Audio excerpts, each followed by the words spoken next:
हमारे नामदेव जी महाराज महाराष्ट्र में हुए, इतनी सुंदर कथा है उनकी। एकादशी व्रत नहीं छोड़ते थे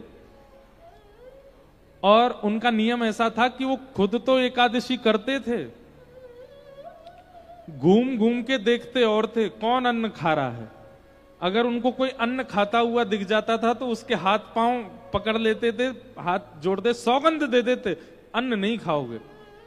अरे भाई तुम्हारी एकादशी तुम ही कर लो, हमसे क्यों करवा रहे हो? नहीं नहीं नहीं नहीं, मेरी एकादशी का यही नियम है कि मैं खुद भी नहीं खाऊंगा, किसी को भी नहीं खाने दूंगा। ऐसे श्री नामदेव जी, एक दिन भगवान बोले नामदेव की हम परीक्षा लेते हैं, और एक दिन इनसे ब्राह्मण का रूप धारण करके भगवान पहुंच गए नामदेव जी के पास। एकादशी का दिन नामदेव जी के द्वार पर आकर के भगवान दीन इनसे ब्राह्मण बने और महाराज धड़ाम से आकर के गिरे, अरे कोई भोजन करा दो, मैं भूखा प्यासा ब्राह्मण, मैं भूखा प्यासा साधु, 10 दिन से 15 दिन से भूखा हूं, मेरे प्राण निकल रहे हैं, कोई भोजन करा दो, कोई रोटी खिला दो, कोई अन्न पवा दो। नामदेव जी महाराज दौड़े दौड़े आए, आकर के उनको उठाया, अपने घर में ले गए। बोले महात्मा आप कहां से चले? बोले हम बहुत दूर से चले आ रहे हैं, भैया कुछ पवा दो, भूख लग रही है, बहुत दिन से कुछ पाया नहीं हमने। पत्नी से बोले जल्दी फल लेकर के आओ, महाराज जी को भूख लगी है। नहीं नहीं फल नहीं खाने बेटा, रोटी दाल चावल सब्जी खवाओ, भूख लगी है बहुत जोर की, हम इतने दिन से भूखे। नामदेव जी बोले आज एकादशी है, आज अन्न चावल रोटी नहीं खा सकते। अरे भैया तुम्हारे आगे मेरे प्राण निकल रहे हैं, तुम मुझे क्यों दिला रहे हो याद कि आज एकादशी? अरे एकादशी तुम कर लो ना, मुझे तो खिला दो। नहीं नहीं नहीं महाराज, आज एकादशी आप केला खाइए, आप सेब खा लीजिए, दूध पी लीजिए, आज एकादशी है, अन्न नहीं बनेगा हमारे यहां। सामने पड़ोसी खड़े हो गए, वो बोले ए महाराज जी आप एक काम करो, हमारे घर आ जाओ, हम आपको रोटी बना के पवा देते हैं। ये नामदेव तो सबके पीछे पड़ा रहता है, आप आइए, हम खवाएंगे आपको। नामदेव जी ने अपने घर की किवाड़ लगा दी, बोले जाने भी नहीं दूंगा कहीं, मेरे यहां आए हैं तो यहीं रहना पड़ेगा आपको। भगवान बोले अजीब जिद है तुम्हारी, खुद हमको खाने नहीं दोगे, कहीं और जा रहे हैं तो मैं जाने नहीं दोगे? अरे मेरे प्राण निकल जाएंगे। नहीं निकलेंगे ना, आप केला खाइए, सेब खाइए, दूध पीजिए, बढ़िया फलाहार है, सब पा लीजिए। नहीं मुझे अन्न ही खाना। बोल अन्न तो नहीं बनेगा और ना मैं आपको खाने दूंगा। कल द्वादशी इतने समय पर लगेगी, तब आप पा लीजिएगा। ब्राह्मण देवता बोले मेरे प्राण निकल रहे हैं, मैं अभी प्राण त्याग दूंगा। नामदेव जी बोले इससे अच्छा क्या होगा, एकादशी के दिन प्राण निकलेंगे, सीधे वैकुंठ जाओगे। ब्राह्मण बोले बड़े विचित्र आदमी हो यार तुम, हम मर जाएं कोई दिक्कत नहीं। बोले नहीं दिक्कत तो है, लेकिन हम आपके प्राण को बचाने के लिए फल दे रहे हैं ना, आपको पा लीजिए। भगवान पड़े गए चक्कर में।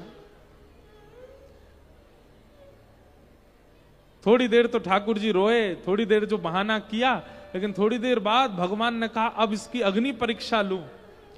और चलते चलते ठाकुर जी मूर्छित होकर के गिर गए, और जैसे एक व्यक्ति प्राण त्यागते समय श्वास लेता है वैसे लेने लगे, अब ये खिला देगा। लेकिन नामदेव जी हाथ जोड़ करके नाम संकीर्तन करते रहे।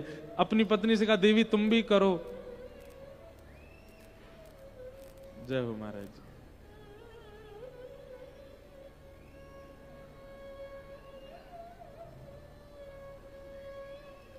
तुम भी करो, विराज जाओ महाराज जी। नाम संकीर्तन करने लगे, सब अड़ोसी पड़ोसी चिल्लाने लगे अरे नामा तेरे यहां आज संत प्राण त्याग देंगे, अरे कम से कम कुछ खिला दे। इतनी बड़ी एकादशी हो गई कि कोई व्यक्ति प्राण त्याग रहा है तो उसके सामने एकादशी को श्रेष्ठ मानता है। नामदेव जी ने किसी की नहीं सुनी, फल रख दिए, दूध रख दिया आगे, और ठाकुर जी एक ब्राह्मण के रूप में ऐसे घुर घुर आवाज उनके कंठ से आने लगी जैसे प्राण त्याग रहे हैं, और नामदेव जी संकीर्तन करने लगे, और देखते ही देखते प्राण चले गए। जैसे ही प्राण गए, नामदेव जी महाराज रोने लगे और रोते हुए बोले, देवी आज हमारी एक निष्ठा की वजह से, हमारे एक नियम की वजह से संत के प्राण गए हैं। अब इनका अग्नि संस्कार हम करेंगे और अग्नि में हम परिवार सहित सती हो जाएंगे। जैसे एक सती नारी हो जाती है, वैसे हम भी पूरा परिवार इनके साथ ही प्रस्थान कर जाएंगे। और चिता जला करके उन ब्राह्मण देवता का शरीर रखा, उसी पर नामदेव जी बैठ गए, पत्नी को भी बैठा लिया, पूरे बच्चों सहित बैठ गए। जैसे ही चिता में अग्नि लगाई, ब्राह्मण के रूप में साक्षात शंख चक्र गदा पद्मधारी श्रीमन नारायण प्रकट हो गए। चिता में से नामदेव जी को खींच करके हृदय से लगा लिया। अरे मेरे नामा, मान गए भैया, तुम्हारी निष्ठा को मान गए हम, जय हो। और श्री नामदेव जी की एकादशी निष्ठा की स्वयं ठाकुर जी ने परीक्षा ली और धन धन्य कह करके ठाकुर जी प्रस्थान कर गए। वैष्णव की 3 निष्ठा है, एकादशी, नाम निष्ठा, एकादशी निष्ठा और तुलसी निष्ठा। इन 3 निष्ठाओं का पालन करे वैष्णव।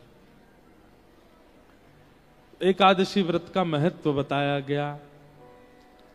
आगे रास पंचाध्याय प्रारंभ होता है कि भगवान पिता रात्रि शरदो फुल्ल मल्लिका विक्षरन्तुम मनश्चक्रे योग मायामुपाश्रित।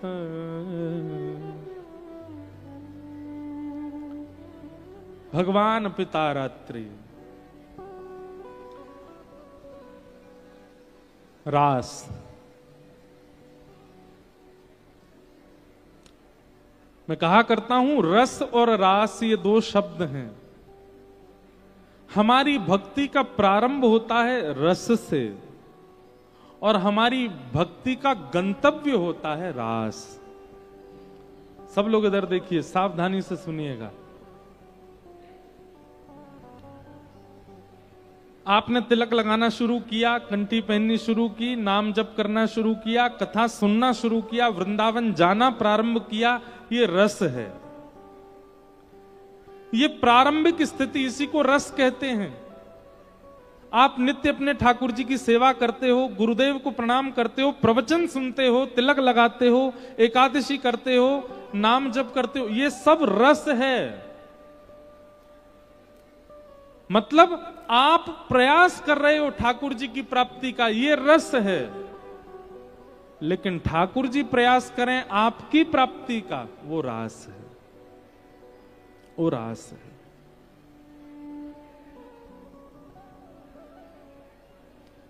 आप अपने गुरुदेव से कहते हैं कि गुरुजी हमारे घर आइए, ये रस है।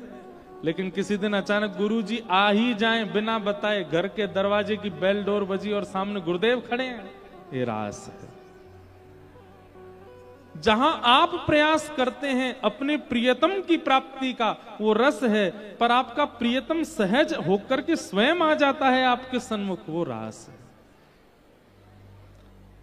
अभी हम आप सब लोग रस में व्यवस्थित हैं, पर कभी कभी रास का अनुभव होता है, कभी कभी रास हो जाता है। आपने कुछ नहीं किया, आपने कोई प्रयोजन नहीं किया, पर ठाकुर जी ने कोई लीला ऐसी की, उस लीला से आप ठाकुर जी के सन्मुख आ गए, वो रास है।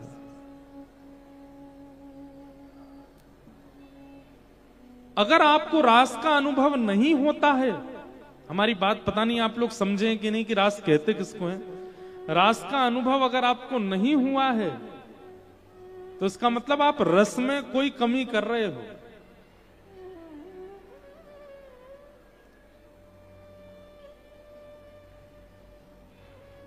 आपका वृंदावन जाने का कोई क्रम नहीं था, दूर दूर तक कोई संभावना नहीं थी, लेकिन अचानक से बैठे बैठे ही कुछ ऐसा हुआ कि आपको जाना ही पड़ेगा, ये रास है। आपने कोई योजना नहीं बनाई, आपने कोई परिकल्पना नहीं की, आपकी कोई व्यवस्था नहीं थी, पर ऐसी योजना बन गई, ऐसी व्यवस्था बन गई, ऐसा माहौल बन गया कि जाना ही पड़ा। ये रास है, रस और रास।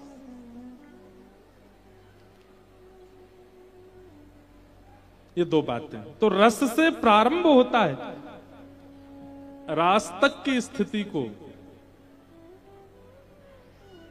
भक्ति का गंतव्य कहते हैं। तो हम सबसे यही निवेदन करते हैं कि कथा क्यों सुननी है, गुरु आज्ञा का पालन क्यों करना है, भक्ति मार्ग में क्यों आना है, भक्ति पथ पर क्यों चलना है, ताकि एक दिन रास का अनुभव हो। मैं कुछ ना करूं, ठाकुर जी योजना बना दें सारी। मीराबाई के साथ रास हुआ। मीराबाई योजना नहीं बनाती थी, ठाकुर जी ही अपने आप ऊपर से ऊपर योजना। अब देखो, मीराबाई कोई भक्ति के मार्ग में नहीं थी। एक दिन बस एक बारात जा रही थी मेड़ता में, और बारात देख करके छोटी सी मीरा ने अपनी मां से कहा, मां ये कौन है, ये इतने सारे लोग नाच क्यों रहे हैं, और ये पीछे घोड़े पर बैठ करके ये कौन जा रहा है। तब मां ने बताया, बोली ये बारात है, और ये दूल्हा पे जो ये घोड़ी पर जो बैठा है ये दूल्हा है, ये एक कन्या से विवाह करने जा रहा है, और विवाह करके फिर हमेशा के लिए कन्या को अपने घर ले जाएगा। मीरा बोली, विवाह कन्या का होता है। मीरा की मां बोली, हाँ कन्या का होता है, मैं भी तो कन्या हूं, मेरा भी ब्याह होगा। बोले, हाँ तेरा भी ब्याह होगा। अब तो मीरा इतनी सोच में चली गई, मेरा दुल्हा कौन होगा, मेरे दुल्हा कौन है, मेरे लिए बारात लेकर के ऐसे दुल्हा बन करके सेहरा पहन करके घोड़ी पे बैठ के कौन आएगा। मां कहने लगी, अभी कोई उम्र है तेरी पूछने की, चल मीरा अपने काम कर। नहीं, अब तो बालक की भांति पीछे पड़ गई, बताओ ना मेरे दुल्हा कौन है, मेरे दुल्हा कौन है, मेरे बींद कौन है, मेरी बारात लेके कौन आएगा, मुझे लेकर के कौन जाएगा, सेहरा पहन के कौन आएगा। उठते बैठते चलते फिरते सोते हर समय मीरा यही पूछती रहती, मेरे दुल्हा कौन है, मेरे दुल्हा कौन है। छोटी सी मीरा। जैसे कभी कभी माता पिता परेशान हो जाते हैं तो बच्चे से कंटक छुड़ाने के लिए कुछ कह देते हैं, ऐसे ही मीरा की मां ने बोल दिया। ये बैठे हैं मुरली हाथ में लेकर के, मोर पिछ लगा करके तेरे कक्ष में जो बैठे हैं गिरधर, यही है तेरे बींद, यही है तेरे प्रियतम, यही है तेरे दुल्हा, यही लेके आएंगे बारात। ये रास हुआ। मीरा ने कुछ नहीं किया, ठाकुर जी ने ही मीराबाई की मां के मुख से स्वयं उच्चारण करवा दिया कि ये तेरे प्रियतम है। और मीराबाई एक बाल बुद्धि, एक छोटी बालिका, विश्वास कर लिया मां की बात पर। अब तो उसकी दृष्टि बदल गई। अब वो जब जब देखती हैं तब ठाकुर जी से कहती हैं, जब आप आओगे तो ऐसा वाला सेहरा पहन के आना, जब आप आओगे ऐसी घोड़ी पर बैठ के आना। मैंने सुना है आपके मित्र हैं महादेव, उनको भी ले आना बारात में। मैंने सुना है ब्रह्मा जी भी आपके मित्र, उनको भी लेके आना। सुनो, ऐसी बात करती है एकांत में। इंद्र आदि देवताओं को भी संग लेकर के आना, हमारे पिताजी राजा हैं, बहुत अच्छी व्यवस्था करेंगे सबकी। अपने अपने चित्त से ठाकुर जी को प्रियतम मान लिया। ये रास हुआ मीरा के साथ।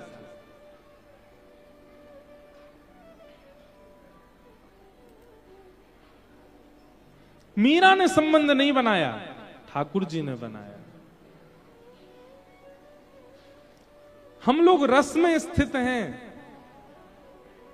हमारी भजन की स्थिति रास में पहुंचे, उसके लिए कथा सुन रहे हैं।